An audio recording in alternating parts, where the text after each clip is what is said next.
नमस्कार बच्चों, कैसे हैं आप सब। आशा करती हूँ आप सभी अच्छे होंगे, स्वस्थ होंगे, खुश होंगे और अपनी पढ़ाई भी अच्छे से कर रहे होंगे। तो जैसा कि आप सभी जानते हैं, मैं हूँ आपकी हिंदी की अध्यापिका और मैं स्वागत करती हूँ आप सभी का आईसीटी वर्चुअल क्लासरूम में। और आज हम यहाँ पर एकत्रित हुए हैं पढ़ने के लिए क्लास 9th की हिंदी। क्लास 9th की हिंदी में हमने बहुत सारी चीजें रिवाइज कर ली है। सारा हिंदी व्याकरण के लगभग हमने सभी टॉपिक यहाँ पर रिवाइज कर लिए हैं। एक बहुत ही ज्यादा महत्वपूर्ण पार्ट आपका आता है हिंदी व्याकरण में, जो है समास। तो समास का अर्थ आप सभी को पता है, संक्षिप्तीकरण, यानी कि कोई भी जो आप बात कह रहे हैं उसको आप किस तरह से संक्षिप्त करके छोटे रूप में किस तरह से आप लिखते हैं, तो उसे हम समास कहते हैं। ये टॉपिक हम आप को कई बार यहाँ पर पढ़ा चुके हैं। पहले भी हमने इस टॉपिक को पढ़ा है, आप सभी ने कॉपी में नोट डाउन भी किया है। तो अभी हम इसको एक बार रिवाइज कर रहे हैं क्योंकि हमारी परीक्षाएं चल रही हैं और परीक्षाओं की तैयारी हम कर रहे हैं, तो इसीलिए हमें इस टॉपिक को रिवाइज करना है, जो कि आपके हिंदी व्याकरण का बहुत ही ज्यादा महत्वपूर्ण पार्ट है। तो समास आज हम पढ़ेंगे, समास की परिभाषा, समास के प्रकार, कितने प्रकार के होते हैं और उनको हम अलग अलग पढ़ेंगे, सबको एग्जाम्पल्स के साथ हम यहाँ पर समझेंगे। तो हम चलते हैं स्मार्ट बोर्ड की तरफ, शुरू करते हैं अपने आज का सेशन। सभी बच्चे ध्यान पूर्वक पढ़ेंगे और समझने का प्रयास करेंगे। तो जैसे कि हमने कहा कि हमारा जो आज का टॉपिक है वो है समास, और समास हम पहले भी पढ़ चुके हैं। आपके लिए समास शब्द नया नहीं है। क्लास 8 में आप थे तब भी हमने पढ़ा था, क्लास 9th में जब हम आए थे तब भी हमने पढ़ा, और ये हम यहाँ पर रिवाइज इसको कर रहे हैं। आपके शब्द निर्माण की जो एक प्रक्रिया है, यानी कि जब आप समास जो शब्द है इसका अर्थ है संक्षिप्त करने की विधि, यानी कि एक छोटे रूप में लिखना। तो सबसे पहले हम समास का अर्थ जान लेते हैं।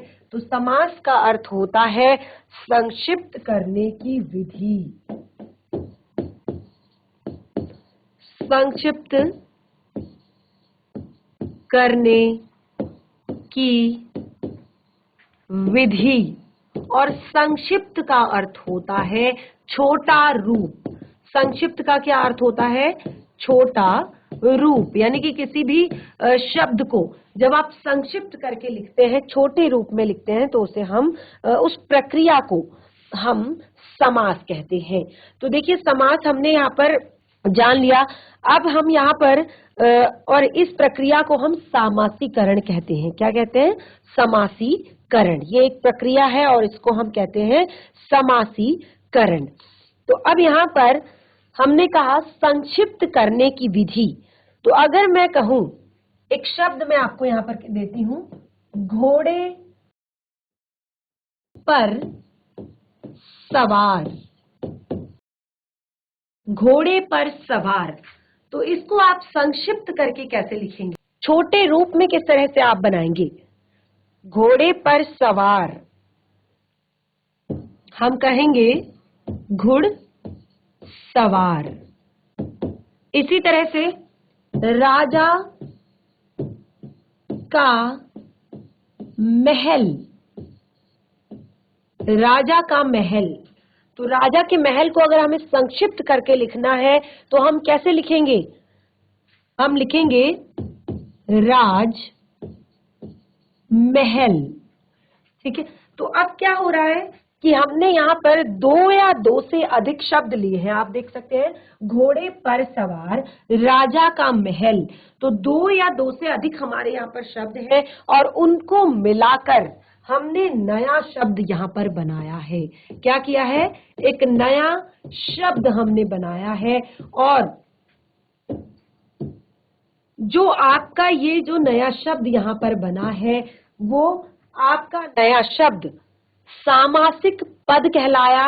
और जो ये प्रक्रिया हुई, एक दो या दो से अधिक शब्दों से एक छोटा शब्द बनाने की, नया शब्द बनाने की जो ये प्रक्रिया है, ये हमारी सामासीकरण की प्रक्रिया है। और ये नया बना हुआ शब्द आपका समस्त पद या सामासिक शब्द कहलाता है। ठीक है, ये जो नया शब्द बना है ये आपका समस्त पद या सामासिक शब्द कहलाता है। तो अगर आपको समस्त पद जानना है तो सबसे पहले हमको समास की यहाँ पर परिभाषा लिखनी होगी, उसके बाद हम समस्त पद या सामासिक शब्द को भी परिभाषित करेंगे। समास, देखिए क्या परिभाषा बनती है, जब दो या दो से अधिक, जब दो या दो से अधिक शब्दों को मिलाकर, ठीक है, अधिक शब्दों को मिलाकर नया शब्द बनाया जाता है,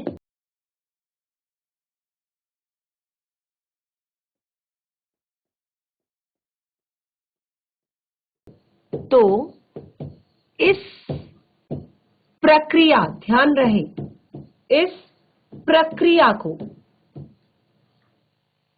शब्द को समास नहीं कहा जाता, इस प्रक्रिया को समास कहा जाता है। यानी कि आप कहीं सोचें कि जो नया शब्द बनाया जाता है वो समास कहलाता है, नहीं, जो ये प्रक्रिया है उसको समास कहा जाता है या सामासीकरण की प्रक्रिया कही जाती है। इस प्रक्रिया को सामासीकरण, समास, इस प्रक्रिया को समास या समासीकरण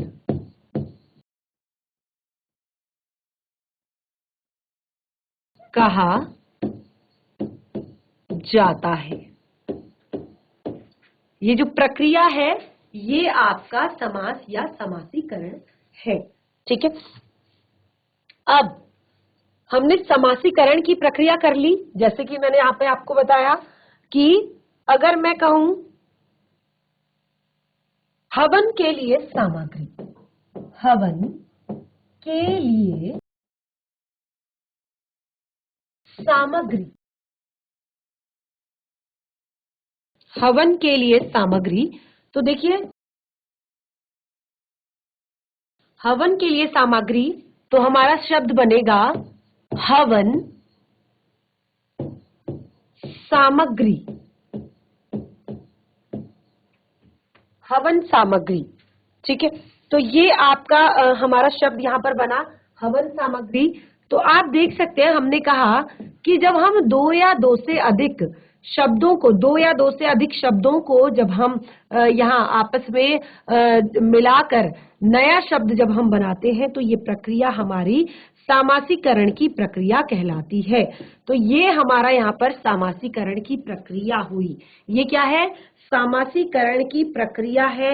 और साथ ही जो नया शब्द बना है, जो नया शब्द बना है ये आपका क्या कहलाता है, समस्त पद कहलाता है या सामासिक शब्द कहलाता है।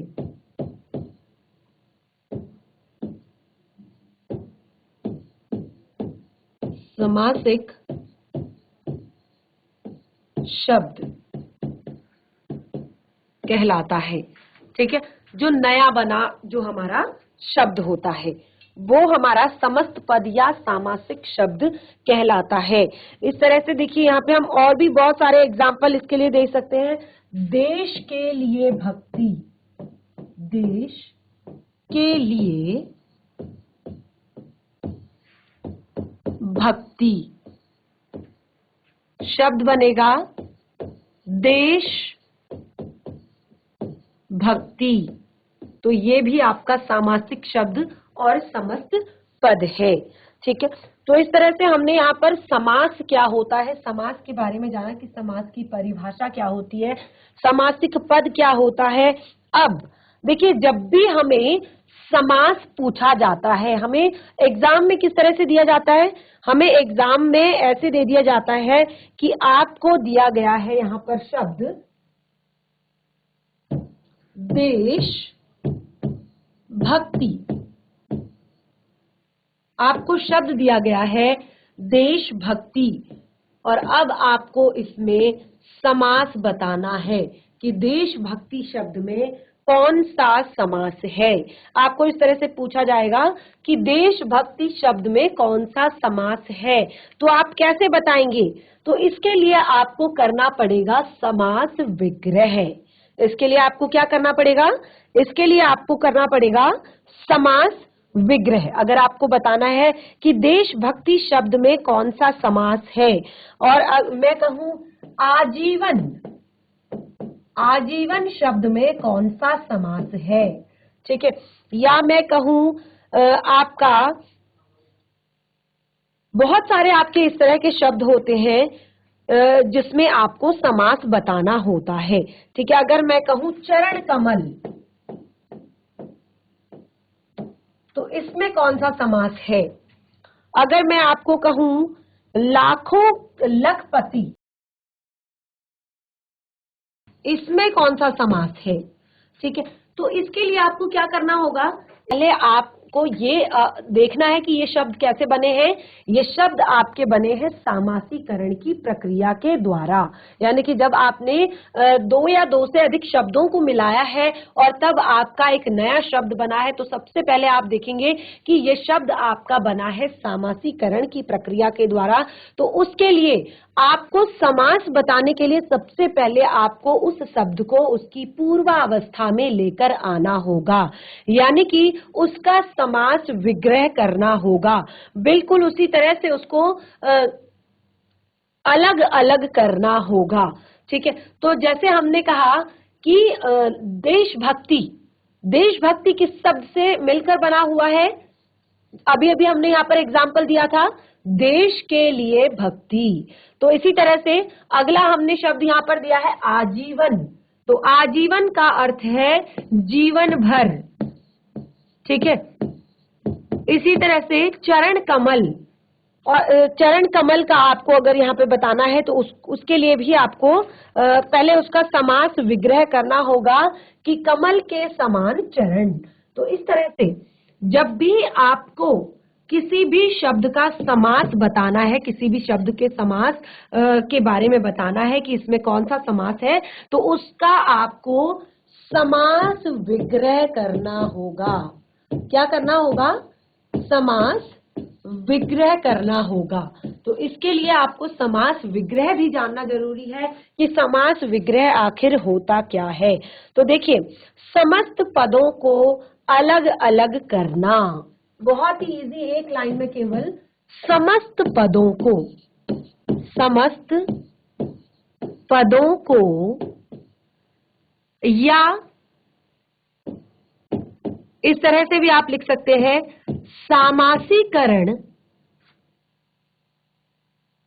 समासीकरण, समासीकरण की प्रक्रिया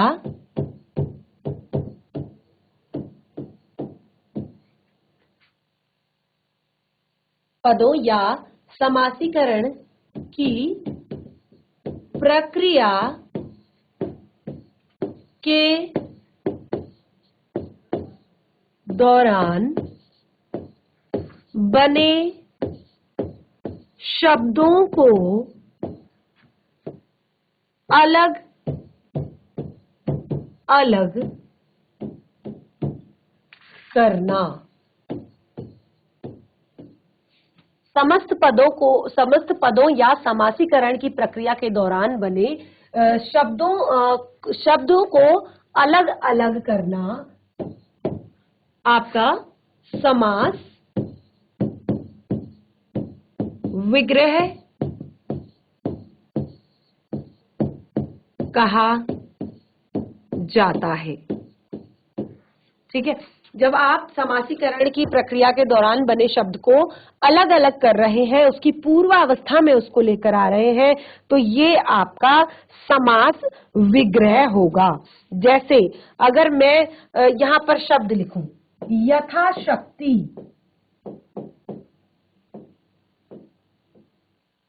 यथाशक्ति, तो यथाशक्ति शब्द को हमें उसकी पूर्वावस्था में लेकर आना है। तो यथा का अर्थ होता है अनुसार, तो शक्ति के अनुसार।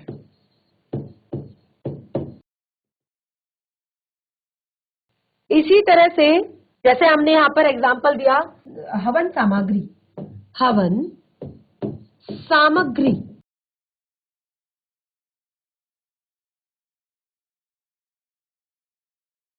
हवन सामग्री, तो हवन सामग्री अलग अलग करेंगे। हवन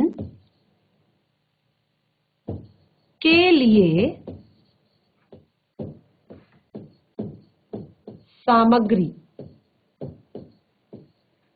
हवन के लिए सामग्री, ठीक है।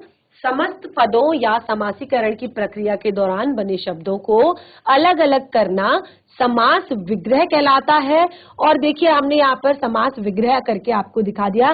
जैसे हमने कहा यथाशक्ति, हमने देखा कि ये शब्द दो या दो से अधिक शब्दों से मिलकर बना है और उसको हमने उसकी पूर्वावस्था में लेकर गए, तो यथाशक्ति यानी कि शक्ति के अनुसार। हवन सामग्री, हवन के लिए सामग्री, ठीक है। तो ये हमने समास विग्रह यहाँ पर आपको क्लियर कर दिया, क्योंकि सबसे महत्वपूर्ण चीज जो है समासीकरण की प्रक्रिया में वो है समास विग्रह। यानी कि जब अगर आपको समस्त पद को, कोई भी शब्द जो है उसको उसकी पूर्वावस्था में लाना, समास विग्रह करना अगर आपको आ जाता है, तो आप बहुत ही आसानी से उस शब्द के समास को बता सकते हैं कि इस शब्द में कौन सा समास है। तो ये हमने यहाँ पर बहुत जरूरी चीजें हमने पढ़ ली। तो अभी तक हमने यहाँ पर क्या क्या जाना है समास से संबंधित, देखिए कुछ बातें जिनको आप समझ सकते हैं। सबसे पहले हमने यहाँ पर जाना कि समास जो है वो दो या दो से अधिक शब्दों के मेल से बना होता है, ठीक है। और दूसरा हमने यहाँ पर एक और चीज हमने यहाँ पर बताई है, ये चीज आपको आगे हम बताते हैं। पूर्व पद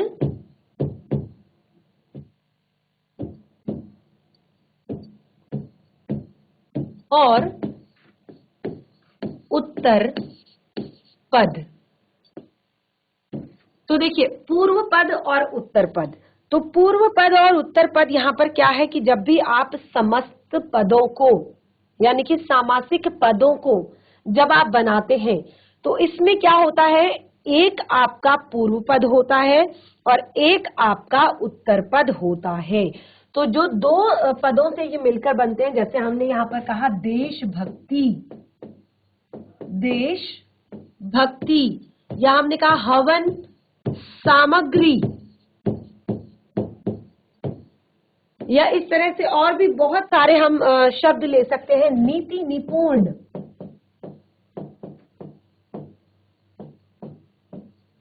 ठीक है, यथाविधि या यथाशक्ति, ठीक है। तो हमने कहा पूर्व पद और उत्तर पद।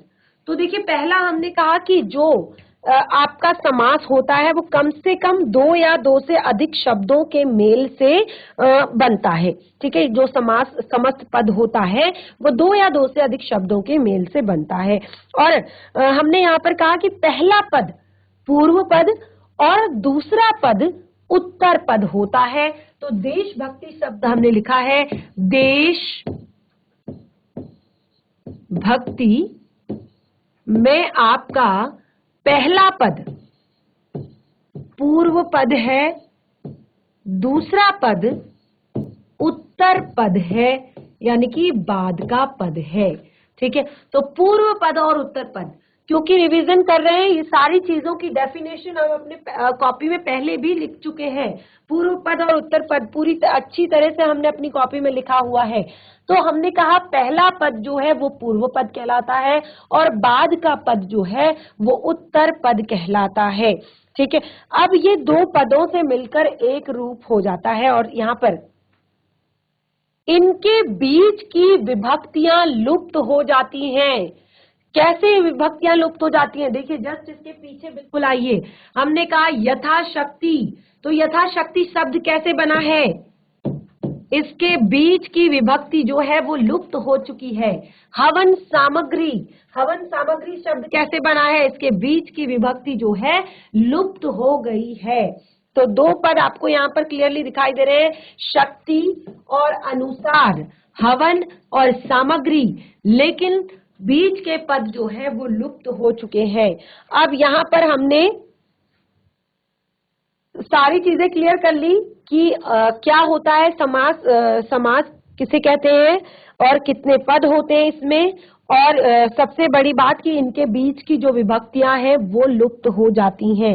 अब हमने कहा विभक्तियां लुप्त हो जाती हैं और आप अपने सामने सामने देख रहे हैं कि यहाँ पर जो विभक्तियां हैं, या आप इन विभक्तियों को कारक चिन्ह भी कह सकते हैं, या इन विभक्तियों को हम आपका परसर्ग भी कह सकते हैं। तो देखिए, कारक चिन्ह, विभक्ति और परसर्ग, तो हमने अपनी पिछली क्लासेस में कारक चिन्हों के बारे में पढ़ा है कि कारक चिन्ह होते क्या है। देखिए, अब यहाँ पर जो आपका ये टॉपिक है, इसमें आपको अगर समास बहुत अच्छे से पढ़ने हैं, समास को अगर आपने बहुत अच्छे से समझना है, तो आपको कारक चिन्हों के विषय में भी जानना होगा, कारक चिन्हों को भी आपने समझना होगा।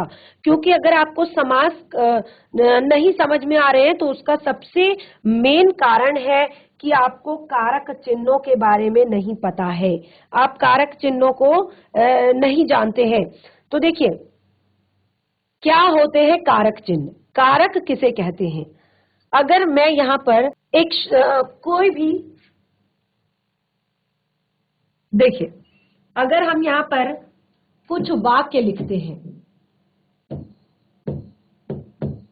मनोज ने सेब खाया,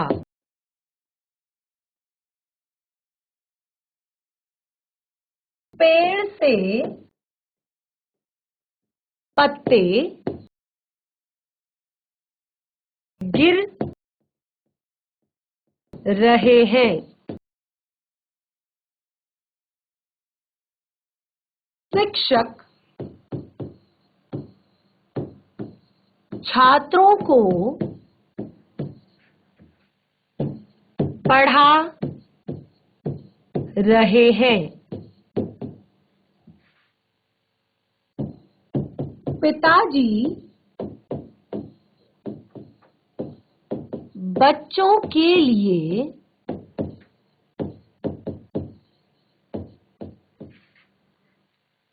फल लाए,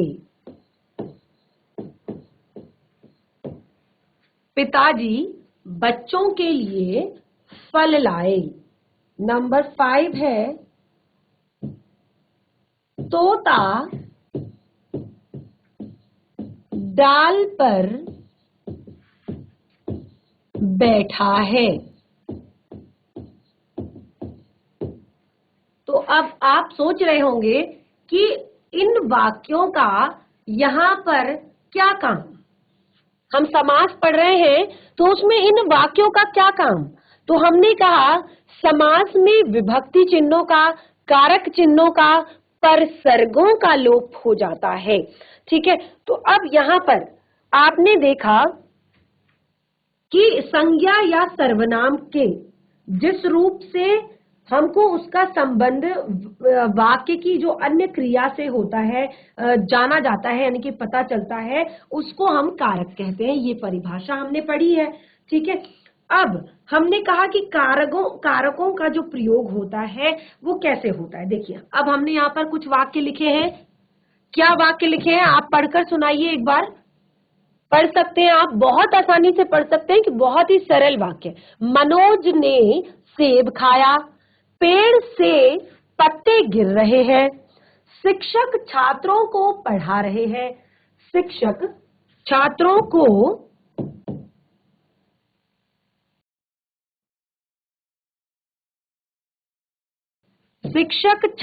को पढ़ा रहे हैं। तो देखिए, और पिताजी बच्चों के लिए फल लाए तोता डाल पर बैठा है। बहुत आसानी से आप इसको पढ़ पा रहे हैं, बहुत ही सरल है। अगर आप यहां से आपने देखा इन वाक्यों में ने, से, को, के लिए, पर जो परसर्ग आए हैं ये क्रिया के साथ संबंध प्रकट कर रहे हैं। जैसे मनोज ने सेब खाया, पेड़ से पत्ते गिर रहे हैं, शिक्षक छात्रों को पढ़ा रहे हैं, पिताजी बच्चों के लिए फल लाए, तोता डाल पर बैठा है। ठीक है, तो अब आप यहाँ पर देख रहे हैं कि जो ने, से, को, के लिए, पर हमने यहाँ पर यूज किया है। तो अगर हम इन वाक्यों पे से इन कारक चिन्हों को हटा दें, अगर मैं कहती हूं कि हम कारक चिन्हों के बिना वाक्यों को पढ़ेंगे, तो पढ़कर देखिए, फिर से पढ़कर देखिए। एक बार आपने इससे पहले पढ़ा है, बहुत आसानी से आपको सारे वाक्य समझ में आ रहे हैं, लेकिन अभी आप फिर से पढ़कर देखिए।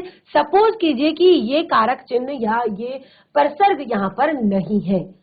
मनोज सेब खाया, पेड़ पत्ते गिर रहे हैं, शिक्षक छात्रों पढ़ा रहे हैं, या छात्र भी अगर मैं कहूं, शिक्षक छात्र पढ़ रहा है या पढ़ रहे हैं। देखिए बिल्कुल भी सेंटेंस बन ही नहीं रहा है, वाक्य हमारा बन ही नहीं रहा है।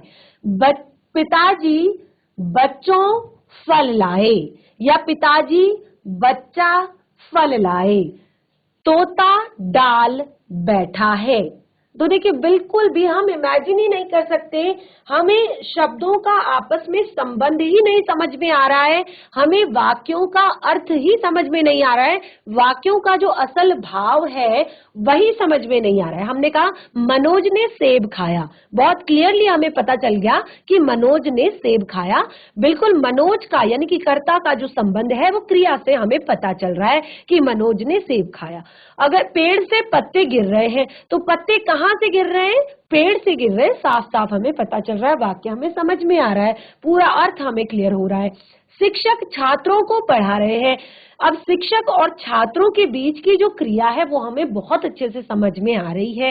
पिताजी बच्चों के लिए फल लाए हैं, बहुत अच्छे से क्रिया समझ आ रही है, लेकिन परसर्गों के बिना हमें इनके बीच का जो संबंध है वो स्पष्ट नहीं हो पा रहा है, वाक्यों का अर्थ स्पष्ट नहीं हो पा रहा है, वाक्यों का भाव हमें समझ में नहीं आ रहा है। तो देखिए कारक चिन्हों में हमने यहाँ पर बताया कि जो हमारे कारक चिन्ह है, अब हमें कारक चिन्ह पता चल गए कि कारक चिन्ह क्या होते हैं, परसर्ग क्या होती हैं, विभक्तियां क्या होती हैं। तो देखिए ये हमारे कारक चिन्ह है, ये हमारी विभक्तियां हैं, ये हमारे परसर्ग हैं, और इनका हमारे वाक्यों में कितना ज्यादा महत्व होता है, कितना ज्यादा इनका हमारे वाक्यों में यूज होता है, तो वो आप यहाँ पर देख चुके हैं। तो देखिए हमने कहा कि वाक्यों के अर्थ को समझने के लिए, किसी भी शब्द के अर्थ को समझने के लिए कारक चिन्ह इतने ज्यादा महत्वपूर्ण होते हैं। तो इनकी कुछ विभक्तियां होती हैं, यानी कि जैसे अब आप देख सकते हैं ने, से, को, के लिए, पर। अब विभक्तियां इनकी कुछ होती हैं और इन विभक्तियों के भेद भी होते हैं, यानी कि कारकों के भेद, कारकों के भेद टाइप्स। क्योंकि अब जैसे देखिए, अब मैं यहीं पे आपको क्लियर करती हूं, मनोज ने सेब खाया, सूटेबल है ये यहाँ पे, ये क्यों यहाँ पे लगाया गया है, ये आपको भेद से ही क्लियर होगा जब आप भेद पढ़ेंगे। और अगर मैं लिख दूं कि मनोज से सेब खाया, या पेड़ ने पत्ते गिर रहे हैं, शिक्षक छात्रों से पढ़ा रहे हैं, पिताजी बच्चों को फल लाए, तोता डाल से बैठा है, तो ये बिल्कुल गलत हो जाएगा। तो इसीलिए इसके भेद, कारक के भेद जो होते हैं, उन्हीं से हमारे कारक के जो भेद होते हैं उसको हम क्लियर करेंगे, और उसी से आपको विभक्ति चिन्ह पता चलेंगे और उसके लक्षण भी पता चलेंगे, और तभी आप ये जो समास है इसको बहुत अच्छे से क्लियरली समझ पाएंगे। तो बच्चों आज हमने समास जो यहाँ पर पढ़ा ये बिल्कुल अलग तरह से हम इसको पढ़ रहे हैं क्योंकि इससे पहले भी हमने समास पढ़े हैं, ये हमारा रिवीजन चल रहा है और यहाँ पर सबसे बड़ी बात हम ये है कि हम यहाँ पर जो कारक चिन्ह है उनके बारे में पढ़ रहे हैं क्योंकि जो पूरा समास है, समास की जो ये पूरी प्रक्रिया है, समास के जितने भी भेद हैं वो इन्हीं कारक चिन्हों पर, अगर आप आगे समास को पढ़ेंगे तो आपको यही वहां पर कारक चिन्ह देखने को मिलेंगे। तो ये कारक चिन्हों को हम यहाँ पर स्पष्ट करेंगे, उसके बाद हम समास के भेदों को पढ़ेंगे। तो आज का सेशन हमारा यहीं पे समाप्त होता है। हम मिलेंगे अपने नेक्स्ट सेशन में, तब तक के लिए धन्यवाद। आपका दिन शुभ हो।